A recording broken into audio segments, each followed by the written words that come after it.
കേരള സർവകലാശാല സിൻഡിക്കേറ്റ് തെരഞ്ഞെടുപ്പിൽ ചരിത്രത്തിലാദ്യമായി ബിജെപിക്ക് 2 സീറ്റുകൾ ലഭിച്ചു. 9 സീറ്റുകൾ നേടി ഇടതുപക്ഷം, ഒരെണ്ണം കോൺഗ്രസും നേടി. വിവരങ്ങൾ നൽകാനായി നമുക്കൊപ്പം തിരുവനന്തപുരത്ത് അഞ്ജു ജയപ്രകാശ് ചേരുന്നുണ്ട്. അഞ്ജു, ചരിത്രത്തിലാദ്യമായാണ് കേരള സർവകലാശാല സിൻഡിക്കേറ്റ് തെരഞ്ഞെടുപ്പിൽ ബിജെപിക്ക് 2 സീറ്റുകൾ ജയിക്കുന്നത്. ഒപ്പം തന്നെ വലിയ പ്രതിഷേധങ്ങൾക്കിടയിലാണ് ഈ ഒരു വോട്ടെണ്ണൽ നടന്നത്. എന്താണ് സീറ്റ് നില, മറ്റു വിവരങ്ങൾ? വലിയ തരത്തിലുള്ള പ്രതിഷേധങ്ങൾക്കും പ്രകടനങ്ങൾക്കും ഒടുവിൽ സിൻഡിക്കേറ്റ് തെരഞ്ഞെടുപ്പിന്റെ ഫലം വന്നിരിക്കുകയാണ്. ഫലത്തിൽ 9 സീറ്റുകളാണ് നിലവിൽ CPM-ന്റെ ഒപ്പമുള്ളത്. അതിൽ 3 എണ്ണം എതിരില്ലാതെ തിരഞ്ഞെടുത്തതാണ്. അവർ രാജേഷ് കുമാർ, പ്രമോദ്, വിനോദ് കുമാർ, അജയ്, റഹീമ, പ്രകാശ്, ലെനിൻ, നസീഫ്, മനോജ് എന്നിവരാണ് ഈ CPM-ന്റെ പ്രതിനിധികളായിട്ടുള്ളത്. അതിൽ ചരിത്രത്തിൽ ആദ്യമായിട്ട് BJP-ക്ക് 2 സീറ്റ് ഇത്തവണ ലഭിച്ചു എന്നുള്ളതാണ് മറ്റൊരു പ്രത്യേകത. അത് TG വിനോദ് കുമാറിനും PS ഗോപകുമാർ എന്നിവരാണ് അതിൽ ജയിച്ചിട്ടുള്ളത്. മറ്റൊരു കാര്യം, കോൺഗ്രസിന് 1 സീറ്റ് മാത്രമാണുള്ളത്. അത് അഹമ്മദ് ഫസലിനാണ്. ഇങ്ങനെയാണ് തിരഞ്ഞെടുപ്പ് ഫലവുമായി ബന്ധപ്പെട്ടുള്ള സീറ്റ് നിലകളുള്ളതെങ്കിൽ ഈ നേരത്തെ തന്നെ ഈ തെരഞ്ഞെടുപ്പുമായി ബന്ധപ്പെട്ട ആദ്യഘട്ടത്തിൽ തന്നെ വലിയ തരത്തിലുള്ള പ്രതിഷേധം കണ്ടിട്ടുണ്ടായിരുന്നു. കാരണം ഈ സിൻഡിക്കേറ്റ് തെരഞ്ഞെടുപ്പിന് വലിയ തരത്തിലുള്ള നാടകീയ രംഗങ്ങളാണ് അരങ്ങേറിയത്. രാവിലെ 10 മണിക്ക് സിൻഡിക്കേറ്റ് തെരഞ്ഞെടുപ്പ് പൂർത്തിയായതിന് പിന്നാലെ വലിയ തരത്തിൽ വോട്ടെണ്ണലുമായി ബന്ധപ്പെട്ടുള്ള ഒരു പ്രതിഷേധം നിലനിന്നിട്ടുണ്ടായിരുന്നു. SFI ഈ VC-യുടെ ചേംബറും ഒപ്പം തന്നെ സർവകലാശാലയുടെ മുറ്റത്തും വലിയ തരത്തിലുള്ള പ്രതിഷേധ പ്രകടനങ്ങൾ നടത്തിയിട്ടുണ്ടായിരുന്നു. അതൊരു പ്രധാനപ്പെട്ട ഘടകം. ഈ ഹൈക്കോടതിയുടെ വിധി വന്നതിന് ശേഷം മറ്റ് വോട്ടുകൾ, അതായത് നിലവിൽ 90 വോട്ടുകളിൽ നിന്ന് 15 വോട്ടുകൾ ഈ കോടതി വിധിയുടെ പരിധിയിലായിരുന്നു ഉണ്ടായിരുന്നത്. അതിൽ വിലക്കുണ്ടായിരുന്നു. അപ്പോൾ ആ വിലക്ക് പൂർണ്ണമായി മാറ്റി കോടതി വിധി വന്നതിന് ശേഷം സർവകലാശാലയ്ക്ക് മുന്നിൽ നടക്കുന്നത് എന്താണ്? പ്രതിഷേധമാണോ അതോ വിജയാഘോഷമാണോ? ഒപ്പം തന്നെ വലിയ പോലീസ് സന്നാഹമൊക്കെ അവിടെയുണ്ട്. വലിയ തരത്തിലുള്ള പോലീസ് സന്നാഹം തന്നെയാണ് ഇപ്പോൾ സർവകലാശാലയുടെ ഉള്ളിലുള്ളത് എന്ന് വേണമെങ്കിൽ പറയാം. കാരണം 2 പേരും വിജയാഘോഷം നടത്തുകയാണ്.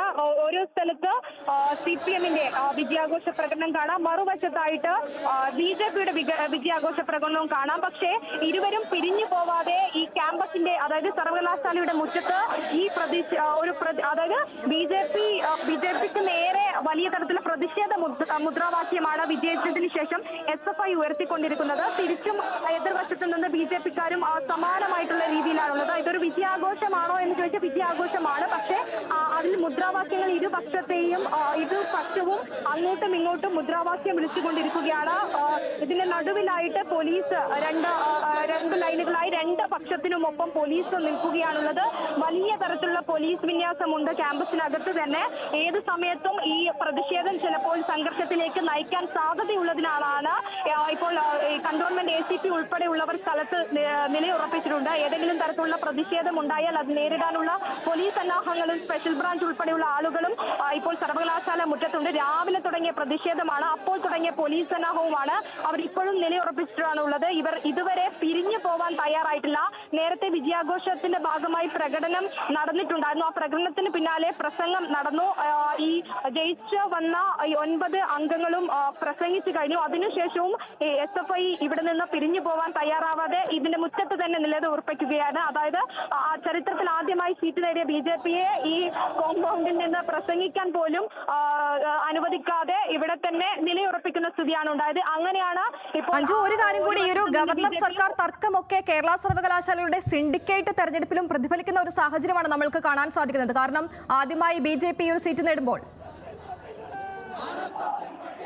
അത് തന്നെയാണ് നയന. അതായത് വലിയ തരത്തിലുള്ള തർക്കങ്ങളൊക്കെ നിലനിൽക്കുമ്പോഴും BJP-ക്ക് എങ്ങനെ ജയിച്ചു എന്നുള്ളതാണ് എല്ലാവരും ചോദിക്കുന്നത്.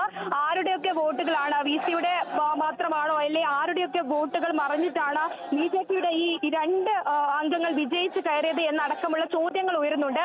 അത് ഉയരാനുള്ള ഒരു പ്രധാന കാരണം ആരുടെ പിന്തുണയാണ്, അതായത് ഇടതു പിന്തുണയാണോ, ഇടതിലെ ആരെങ്കിലും. അതായത് മറ്റൊരു പ്രധാനപ്പെട്ട കാര്യം, CPM-ന്റെ ജില്ലാ സെക്രട്ടറി അംഗമായിട്ടുള്ള പുഷ്പലത ഉൾപ്പെടെ തോൽക്കുന്ന സാഹചര്യമാണ് ഉണ്ടായത്. അതിനിടയിലാണ് BJP പ്രതിനിധി വിജയിച്ചു കയറിയിരിക്കുന്നത്. അതുൾപ്പെടെയുള്ള സാഹചര്യമാണ് ചൂണ്ടിക്കാട്ടുന്നത്.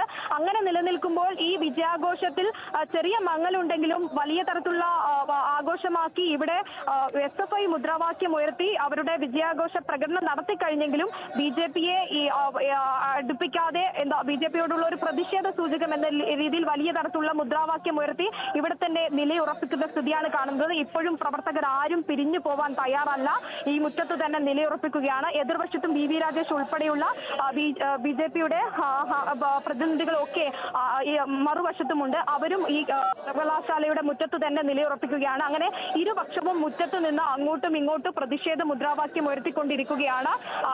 വിജയാഘോഷം ഒക്കെ കഴിഞ്ഞു. ഇപ്പോൾ ഇവരുടെ മുദ്രാവാക്യങ്ങൾ മാത്രമാണ് ഉയരുന്നത്. ഇനി ഏതെങ്കിലും തരത്തിൽ സംഘർഷം ഉണ്ടാകുമോ എന്ന് ചൂണ്ടിക്കാട്ടിയാണ് കൂടുതൽ പോലീസുകാരെ ഈ സർവകലാശാലയ്ക്കുള്ളിൽ ഇപ്പോൾ പോലീസ് വിനിയോഗിച്ചിട്ടുള്ളത്. ഇപ്പോൾ ഒരു അനുനയ ചർച്ച, പിരിഞ്ഞു പോവാനായി ഒരു അനുനയ ചർച്ച പോലീസിന്റെയും ഒപ്പം തന്നെ ഇരു പാർട്ടികളുടെയും ആളുകളുമായിട്ട് പോലീസ് നടത്തുന്നുണ്ട്. ഈ പ്രതിഷേധം അവസാനിപ്പിച്ച് പിരിഞ്ഞു പോവാനുള്ള ശ്രമവും നടക്കുന്നുണ്ട് ഒരു വശത്ത്. നയന, ശരി. കേരള സർവകലാശാല സിൻഡിക്കേറ്റ് തെരഞ്ഞെടുപ്പിൽ ചരിത്രത്തിൽ ആദ്യമായാണ് BJP-ക്ക് 2 സീറ്റുകൾ ലഭിച്ചത്. 9 സീറ്റുകളാണ് ഇടതുപക്ഷം നേടിയത്, ഒപ്പം 1 കോൺഗ്രസും നേടി. എന്തായാലും തിരുവനന്തപുരത്ത് ഇപ്പോൾ കേരള സർവകലാശാല ആസ്ഥാനത്ത് വലിയ വിജയാഘോഷം നടക്കുന്ന ഒരു സാഹചര്യമാണ് നമുക്ക് കാണാൻ സാധിക്കുന്നത്. തിരുവനന്തപുരത്ത് നിന്ന് അഞ്ജു ജയപ്രകാശാണ് വിവരങ്ങൾ നൽകിയത്.